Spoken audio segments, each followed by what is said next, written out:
यहाँहरुले यस भिडियोमा स्वागत छ। आज म यहाँहरुलाई नयाँ वेबसाइट कसरी प्रयोग गर्ने भन्ने बारेमा जानकारी गराउने छु। मलाई आशा छ यहाँले यस भिडियोलाई अन्तिमसम्म हेरेर साथ दिनुहुनेछ। यहाँले यी र यस्तै थप भिडियो हेर्नुको लागि यस च्यानललाई सब्स्क्राइब गर्न, कमेन्ट गर्न नभुल्नु होला। अब लागौं यो वेबसाइटलाई कसरी प्रयोग गर्ने भन्नेतिर। सर्वप्रथम यहाँले वेब ब्राउजरमा गएर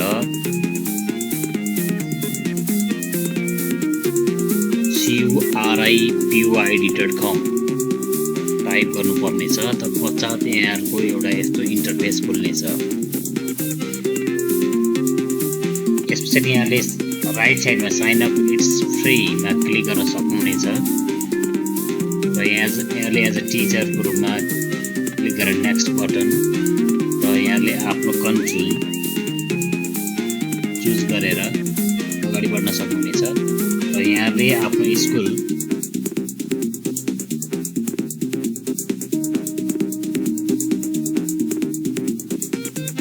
नाम लिन सक्नुहुनेछ। यहाँले आफ्नो स्पेसिफिक सब्जेक्ट अथवा सबै सब्जेक्ट पनि सिलेक्ट गर्न सक्नुहुनेछ। मैले म्याथ, साइन्स, सोशल गरे। सिलेक्ट अल क्लास यहाँले टिचिङ गर्ने अथवा स्पेसिफिक क्लास चुज गरेर अगाडि बढ्न सक्नुहुनेछ। साइन कन्टिन्यू विथ गुगल गर्न सक्नुहुनेछ।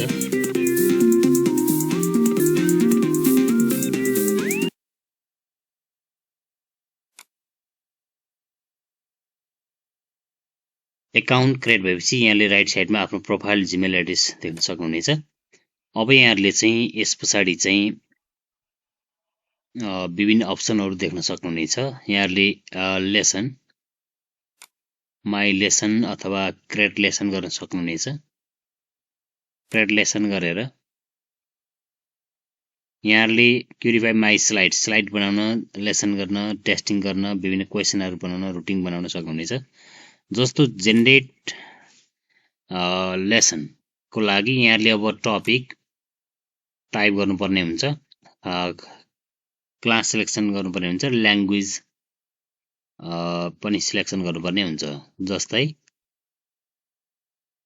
यसरी मैले trigonometry to solve the numerical problem about angle of elevation depression गरे।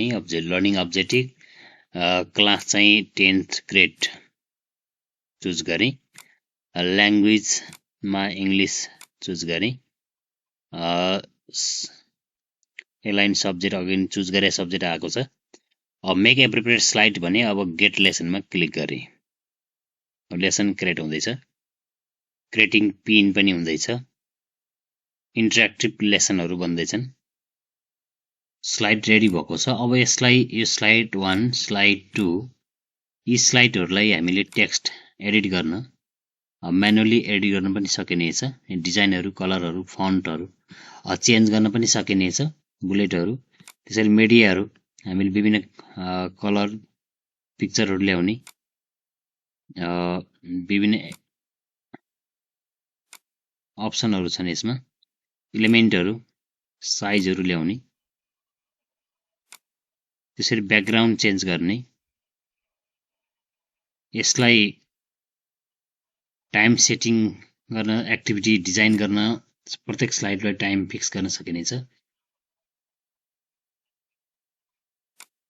ओपन क्वेशनहरु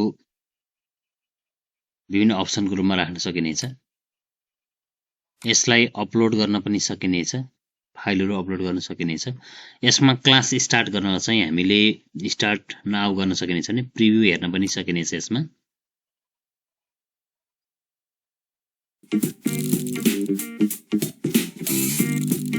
क्लास यसरी अनलाइन क्लासहरु यसरी यो सञ्चालन गर्न सकिनेछ। अब यहाँले यसमा क्लास स्टार्ट गर्न सक्नुहुन्छ। स्टार्ट गरेपछि यो स्क्रिन स्टुडेन्टको स्क्रिन पनि देखिनेछ।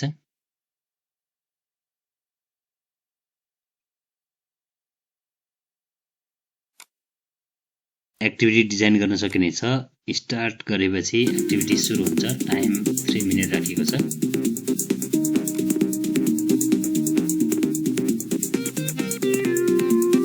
स्टुडेन्टले यसरी यहाँ सोलुसन गरेर सेयर गर्न सक्नेछन्, सबमिट गर्न सक्नेछन्।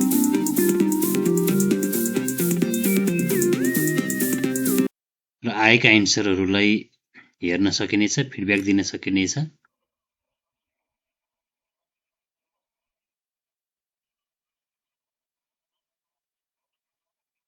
डाइरेक्ट क्लास स्टार्ट गर्दा स्टार्ट नाउमा गएर सुरु गर्न सकिनेछ। यहाँले सेटिङमा क्लिक गरेर डाउनलोडमा क्लिक गर्नुभयो भने डाउनलोड गर्न पनि सक्नुहुन्छ। यसरी क्रिएट गरेको पावर पोइन्टलाई डाउनलोड गरेर पनि प्रयोग गर्न सक्नुहुनेछ। सेयर गर्न अप्सनहरुमा यहाँले सेयर गर्न सक्नुहुनेछ। यसरी सेभ भएर बस्नेछन्, पछि पुनः पनि प्रयोग गर्न सकिनेछ। यहाँले लेसनलाई एडिट गर्न, सेयर गर्न, कपी लिंक गरेर सेयर गर्न, एडिट गर्न र यसलाई डाइरेक्टली क्लास स्टार्ट गर्न सक्नुहुनेछ।